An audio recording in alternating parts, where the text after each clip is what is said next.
the Self-Publishing Corner.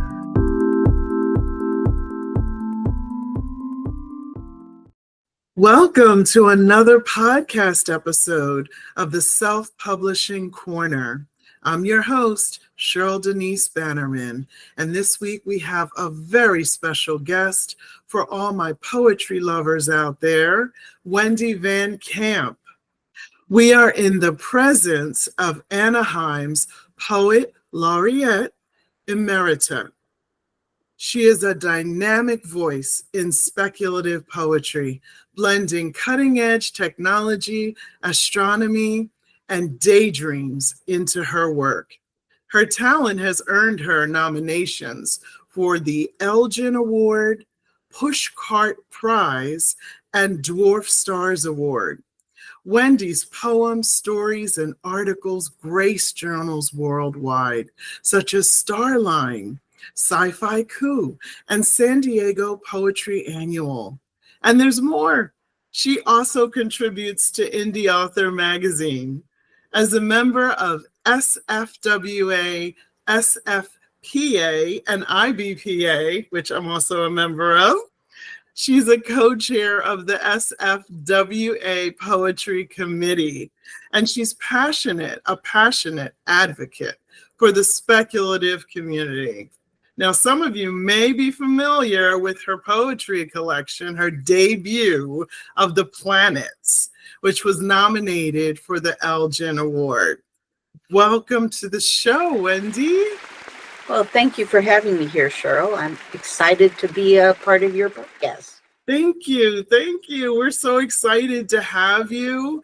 We are overwhelmed by all your accomplishments.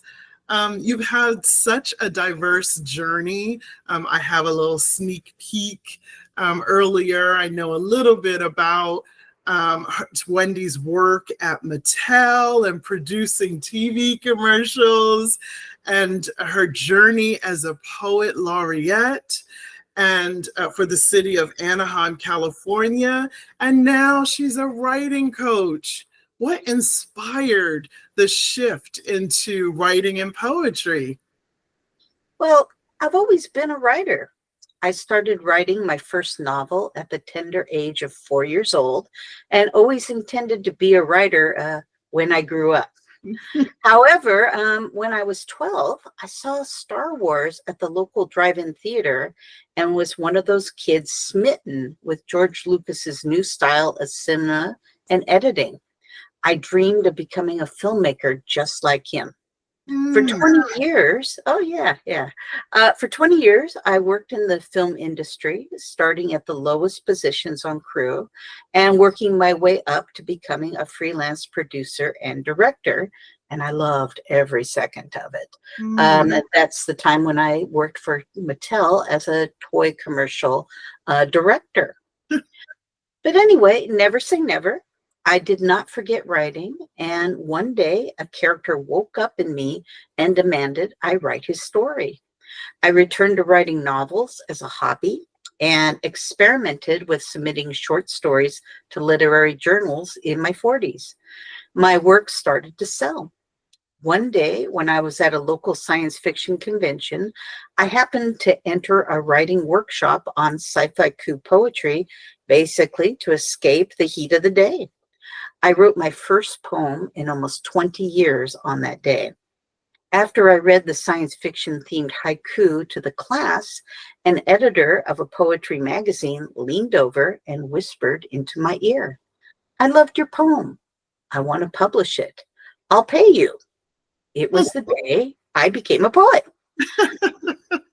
Around 5 years later, I published my debut poetry collection, The Planets, and it was nominated for an Elgin Award for Best Speculative Poetry Book of the Year. And I credit this collection as to why I was able to be hired as Anaheim's Poet Laureate. Now, being a Poet Laureate was an incredible experience. I coordinated flagship literary events for our library. I mentored a budding poetry community and not only supported a monthly open mic, but encouraged the library system to open a second open mic for our poets. Both venues are still going strong today. and I found I enjoyed mentoring. And once my Laureate term ended, I decided to go into coaching and continue teaching. So I'm going to stop you there. Before we go any further, for our viewers and listeners who may not be familiar with the genre, speculative poetry, can you just explain it briefly for us? Sure. Speculative poetry is, how should I explain this? Well, it basically, when a science fiction writer writes in genre and writes in certain tropes and themes of science fiction, fantasy, or horror, Mhm. a speculative poet uses these same themes and topics in their poems. It could be any form of poetry or even free verse. It doesn't have to have a form. But the key aspect of being a speculative poet is Mhm. that you write in the science fiction tropes and genre. And that's basically it. That's such a unique take on a genre. Um, is there anything that drew you to that? Well, I've always been a reader and writer of science fiction and fantasy. I've Okay. also been a fan of NASA since I watched Neil Armstrong walk on the moon live on Mhm. TV. And yes, I am that old. So when I wrote Me poetry, too. yes. Anyway, so when I wrote poetry, it was a no-brainer that I'd write in the science fiction genre. Mhm. At first, I felt alone and that there were no others who also wrote in the themes that I'd chosen. But Mhm. then one day, the vice president of the Science Fiction and Fantasy Poetry Association Mhm. reached out to me and invited me to join the organization as a member. And I suddenly realized I wasn't alone, which was a revelation. Yes, and I'm sure there's a lot of other listeners out there who are really excited about this conversation because it's probably not as well known as you would like. Mhm. Um, your work with SFWA has opened doors for poets in incredible ways. Can you share how you became involved and what this means for the poetry community? Well, sure. Actually, SFWA is pronounced SIFWA, and this is just a colloquialism. That's just how they do Sifwa. it. Yes, I love SIFWA. it. Don't worry. When I switched over from Yeah, SFWA, and that is how we pronounce it in that organization, it's taken me a Sifwa. while to convert to calling it SIFWA. So you're not alone. But anyway, I've always wanted to be a member of SIFWA, but I Yeah. never qualified because I was a poet, and all my paid work was all my paid work in the science fiction genre was via speculative poetry. And to Okay. join SIFWA, you must prove a certain level of income from your speculative related writing. So in August of 2023, SIFWA finally opened its doors to speculative poetry for the first time. And I qualified for membership in September of that year, literally 3 weeks later. Yeah. So at first, I simply tried to grasp all the organization offered as a member, and joining SIFWA is extremely valuable as a science fiction writer due to its information databanks and opportunities to network with established authors, editors, and publishers. Mhm. But when the call came for a new poetry committee, I basically just joined as a member and wanted to just join in and volunteer. But 2 months later, I became the co-chair along with Holly Walworth. We had similar thoughts about making our group transparent, listening to the members of the poetry community as to Yeah. their desires and ideas, and Yeah. focused on developing a Nebula Award for poetry, something the entire poetry community has been wanting for literally decades. Yeah. So Yeah. our committee has 8 members. There. Listen. Yes, yes. Finally. Yes, yes. But anyway, over the past year, we've not only been successful in the creation of the Nebula Award for Poetry, Mhm. but we have started a poetry wiki for SIFWA, an Okay. open mic series for members that is hosted on Zoom, and we hope to implement future town halls for speculative poets. And of course, we will be active with meetups at future Nebula conferences, both online and in person. Okay. And the in-person would probably be California, is that correct? Not really. It does rotate. Yeah. They do tend to be in California a lot because the bulk of our membership is here. Right. But I believe this year they're going to be, I think it's Chicago. No, it's going to be Kansas City. Okay. So, Oh, it rotates for everyone. many Yeah. of the major conferences and conventions do rotate through major cities. For instance, WorldCon was in Scotland this past year, where I did Wow. it again. And this year it'll be in Seattle. The Yeah. following year, it's coming to my hometown of Anaheim. So it Okay. moves all over the world, to be honest. So Oh, that's fabulous. That's good to know.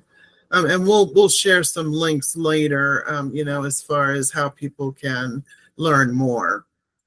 Let's talk about your work with Indigo Sky Press and Eccentric Orbits and the Anaheim Poetry Review anthologies.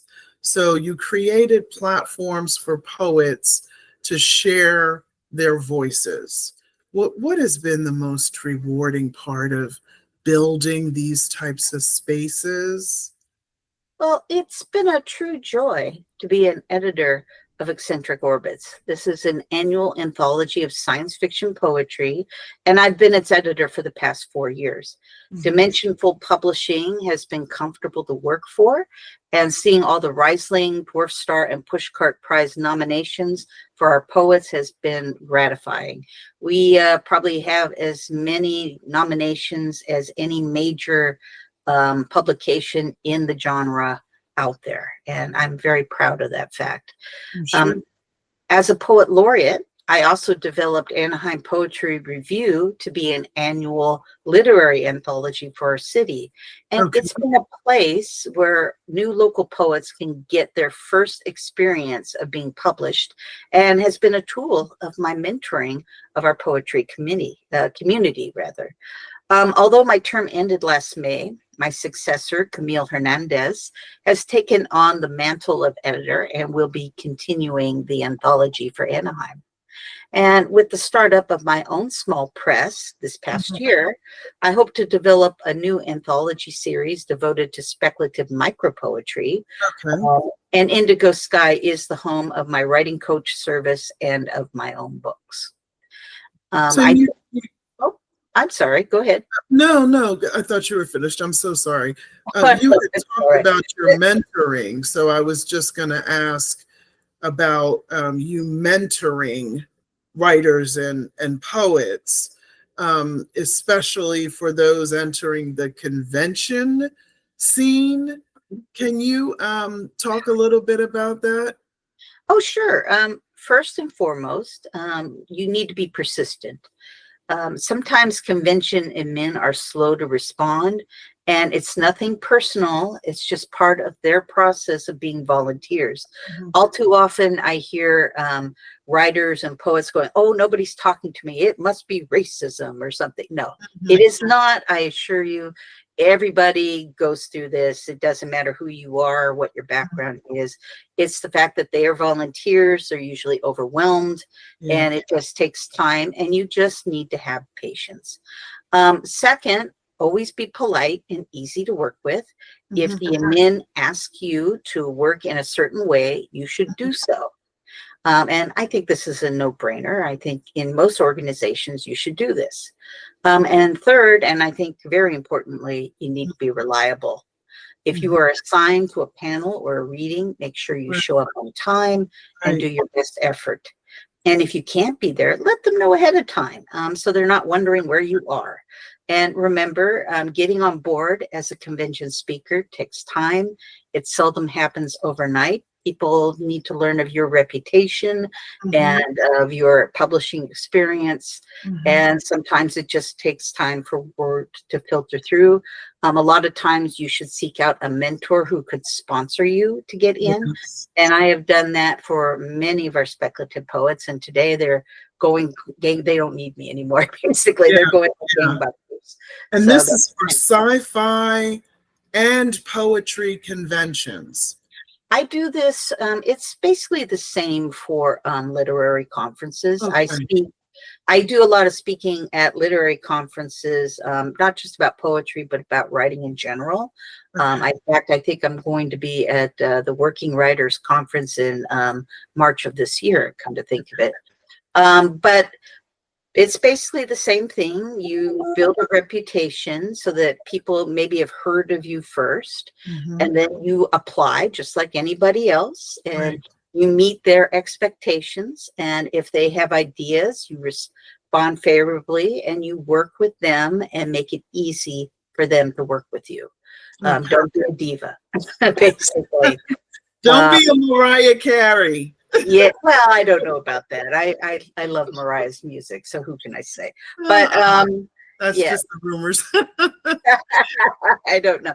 But I mean, these are not new concepts. Yeah. But sometimes when you're new, you feel uncertain, you're not sure what's going on behind the scenes. But as you are doing this more often, you begin to realize there's kind of there's a similarity in this, and it's nothing personal, and usually it never is anything personal.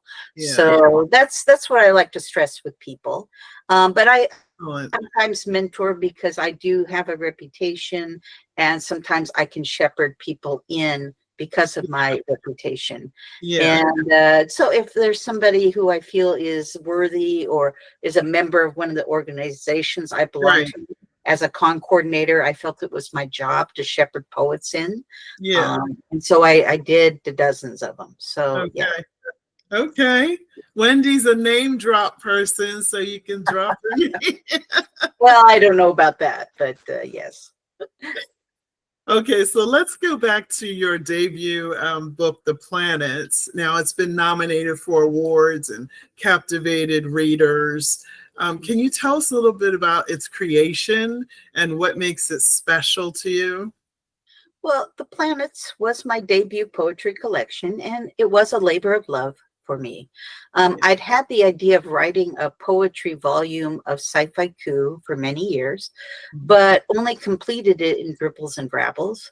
In the summer of 2019, I took a nasty fall and broke my right hand. I couldn't type, and I had to cancel the science fiction novella I had scheduled to write that summer. In a few weeks, I realized I could still write with a pen. So I shifted gears and I worked on speculative poetry instead, because I always composed poetry in a paper-bound notebook with a fountain pen.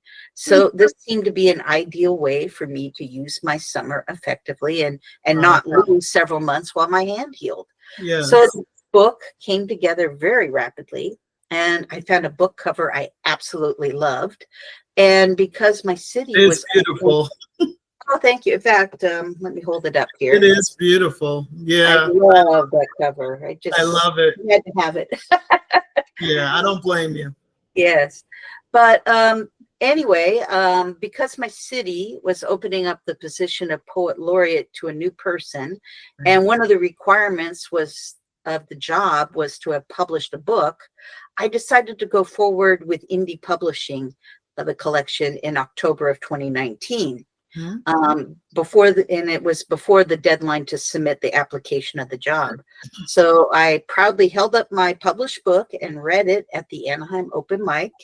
And my poetry was heard by not only the head librarian, but by the inaugural poet laureate Grant Heyer. A few months later, my book was nominated for the Elgin Award for Best Speculative Poetry Book of the Year, and it was also nominated the following year. And I've since sold many copies of the book, and it was instrumental in my earnings total for my SIFWA membership in 2023. So The Planets has been a very important book for me personally. And I'm really glad I pushed forward and indie published it. And I really believe that this book was instrumental in gaining me the position of poet laureate. So yes. And we're glad you did too. You pushed through the pain even while your hand was healing. Yeah. And you said, you know what? I can still write. I love it. I love it. Well, we're talking about a lot of times we talk about buzzwords going on whether it's in the industry or on social media within our community, our little writing community that we have. Imposter syndrome is one of those buzz phrases, right? Something many creatives face. How have you worked through it? I know that you talked a little bit about it when we last spoke. Do you have any advice for others who are feeling that way? After my reading of the planets at the Anaheim Library, I was urged to apply for the Poet Laureate position by both the inaugural Poet Laureate and the head librarian. Mhm. And although I was thinking about applying and at the time, and that's why I published my collection early, I still had doubts in my heart. I told myself I was too young for the role.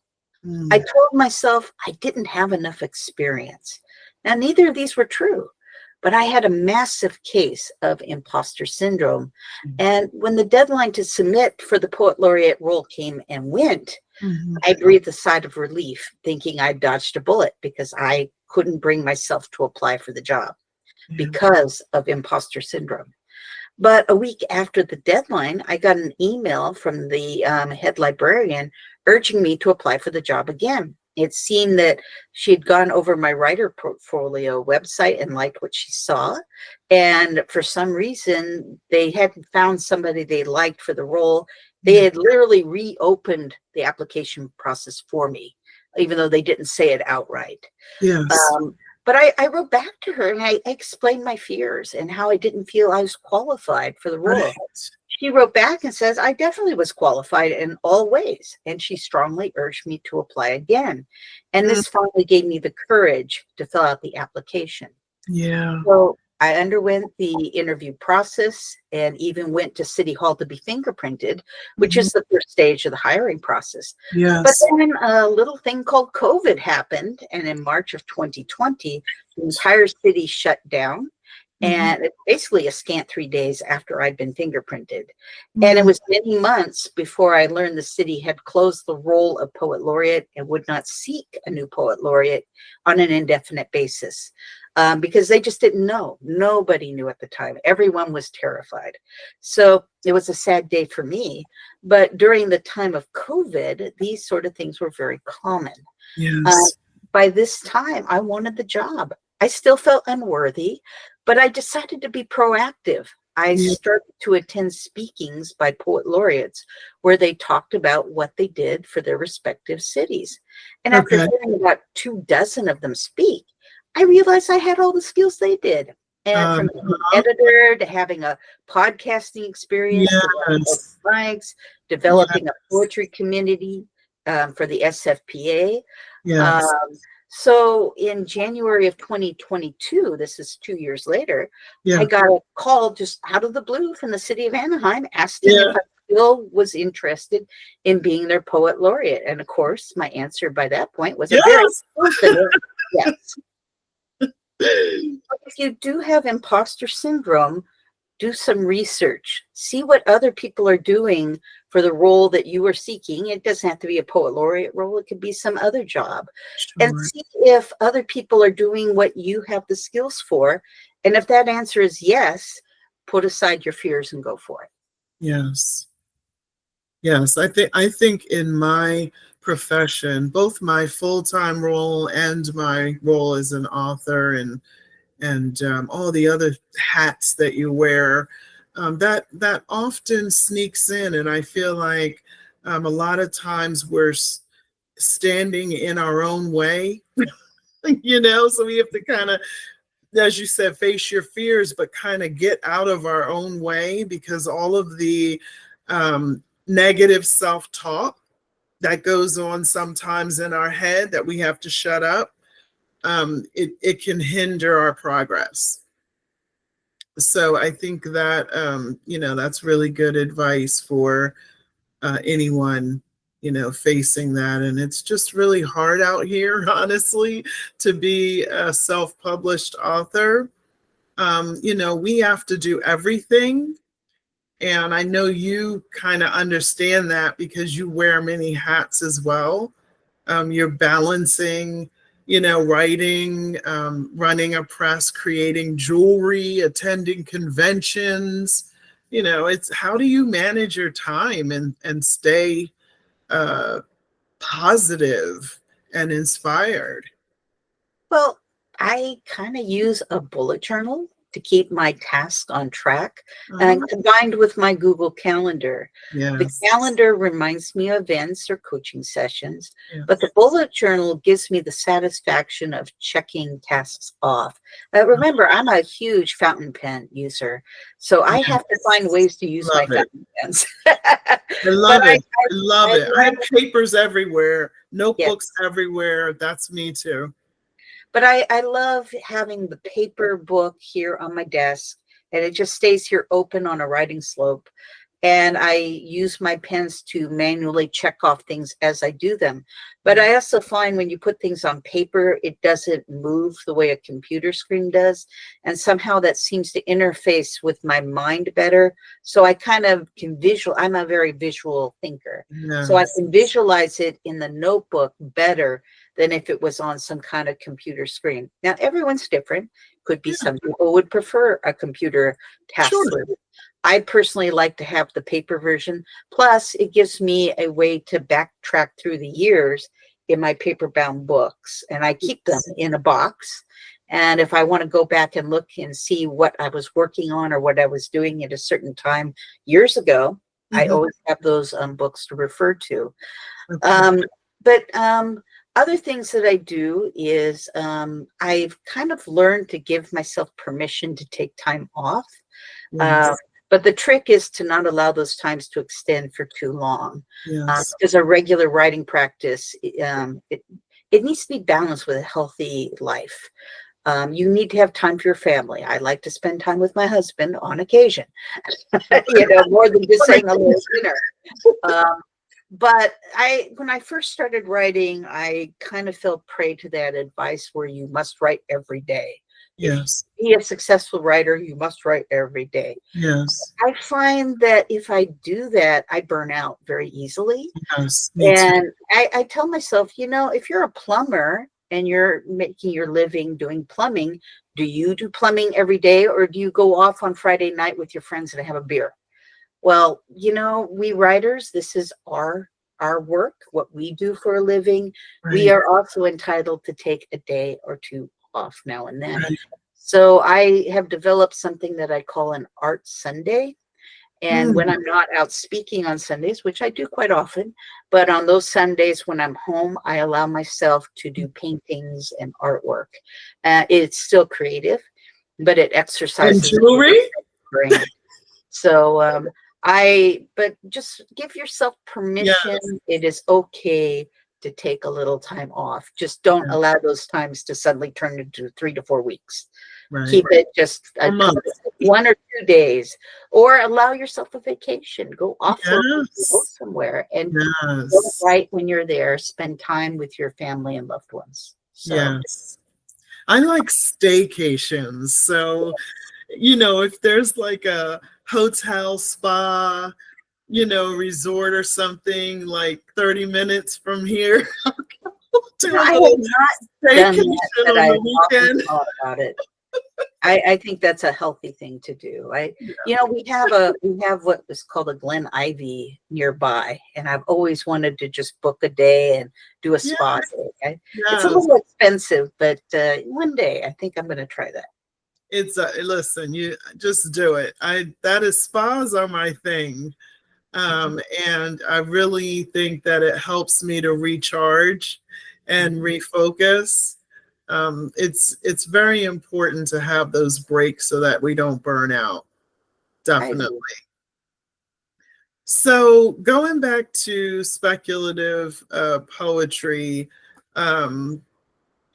some things might be unclear, for folks that are looking to get into it. Um, what can you tell us about, the community that will kind of gather around and help them? Well, Basically, speculative poetry has kind of undergone a dynamic change in recent years, and I think I've been part of that change. Not completely, but other people have played into. But basically, it was the Dr. Seuss book, Horton Hears a Who. The elephant is holding a dandelion flower from which tiny little voices cry out, "We are here, we are here, we are here," but nobody but Horton hears them. Well, in Right. many ways, I feel this is similar to the voices of speculative poets. We are either not represented as literary poets are, or we're treated as invisible. Although my work first at the SFPA and now at SIFLA, I'm working to change that. But I want to say we are here and we're here to stay. If you want to get started in speculative poetry, if it interests you, a good way to start is to read other people's work. And of course, I can always recommend Eccentric Orbits as a good place to start. Many of the top names in speculative poetry are within its pages. However, if you're looking on the SFPA's website, issues of Eye to the Telescope are available to read for free. And they also list speculative poetry markets there.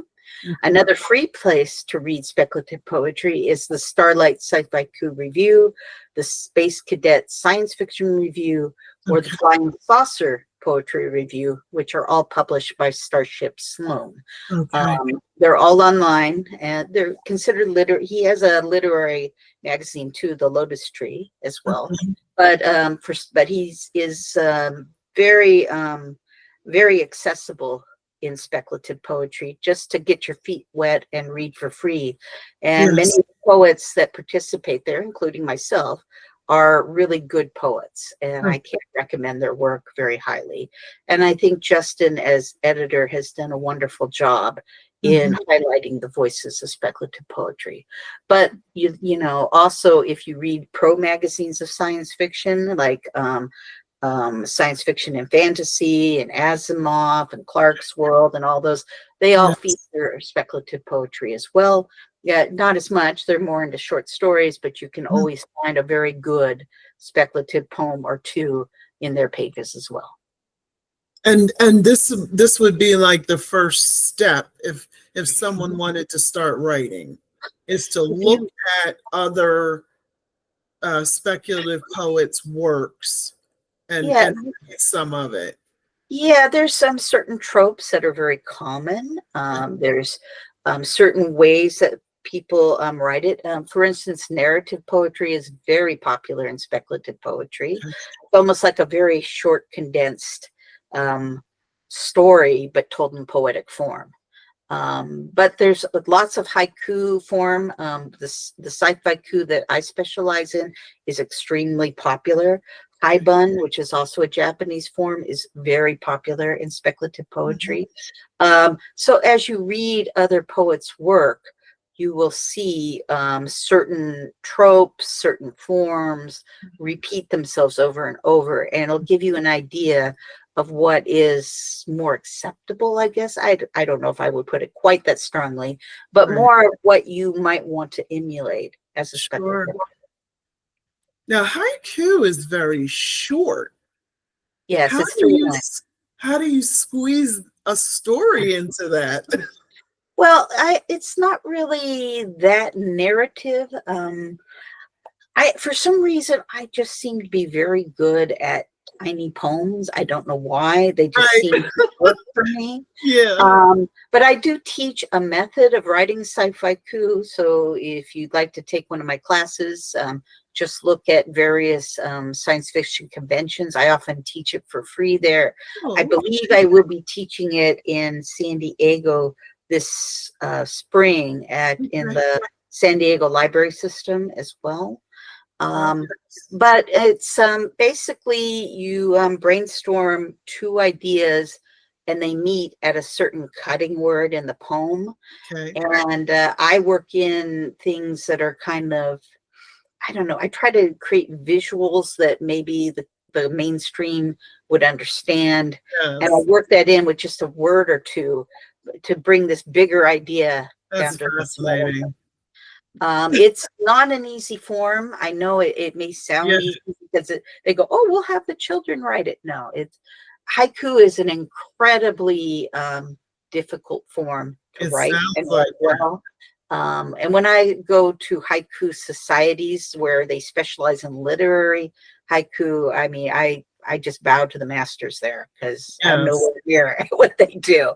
But I am a good speculative poet, and my work is rather well known as a speculative poet. Yeah. So I got that much at least. And I'm sorry for doing this. I don't mean to put you on the spot, but do you possibly think that you can just read an excerpt just to give us an idea, maybe from the planets? I could do that, yeah. Thank you. Let me just call this up here on my thing. Sure. This is a set of 12 haiku poems or sci-haiku poems Okay. that I have selected from my book. And I read it rather regularly. I think eventually I'll even turn it into a little mini chapbook. But this again was published in October of 2019. And the planets, all the poems are inspired by the 9 planets of our solar system. And yes, I'm of an age where there were 9 planets. And yes, I also include Pluto in that number. I consider it a planet. Whether you may consider it a planet or not, I don't know. It was. It was at that time. And also for this book, I named my haiku poems. Traditionally, haiku and sci-haiku is not named, it's untitled. But at this time, I felt that I should give it a title because I was submitting these to a magazine at the time, and they required a title for every poem. And that's why I had titled these poems. So that's the reason why. Technically, though, in sci-haiku, you can name or not name either way, and it is considered correct for the form. So I just want to put that out there before. Thank you for explaining that. Thank you. So the first one is called Mercury. I circle the sun in spin orbit resonance, lonely messenger. Venus impact.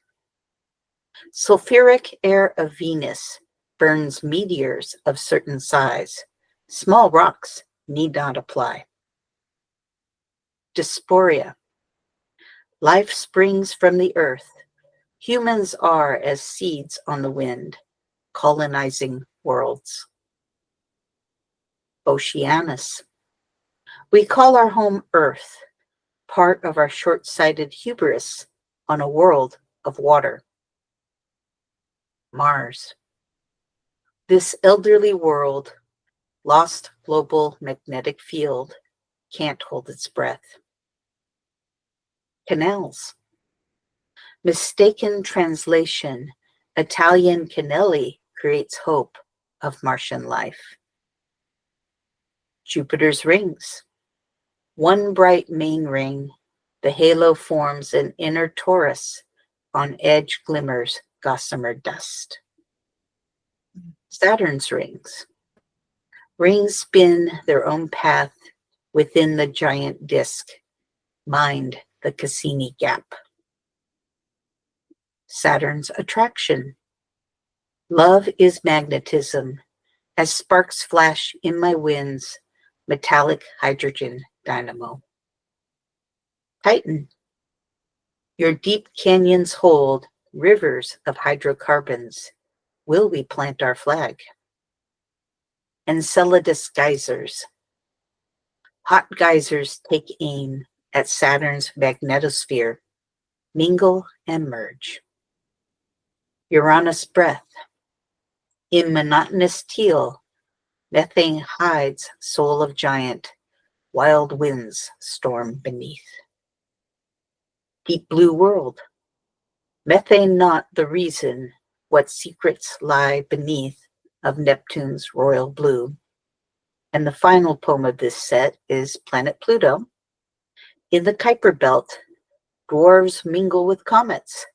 Size doesn't matter. And that's the last one. That is amazing how you use such few words, but it says so much. That's the key to haiku. That is definitely a unique talent that you have, Wendy. Oh, well, thank you. That's fascinating. I it's just funny because I get what you just said before you started reading.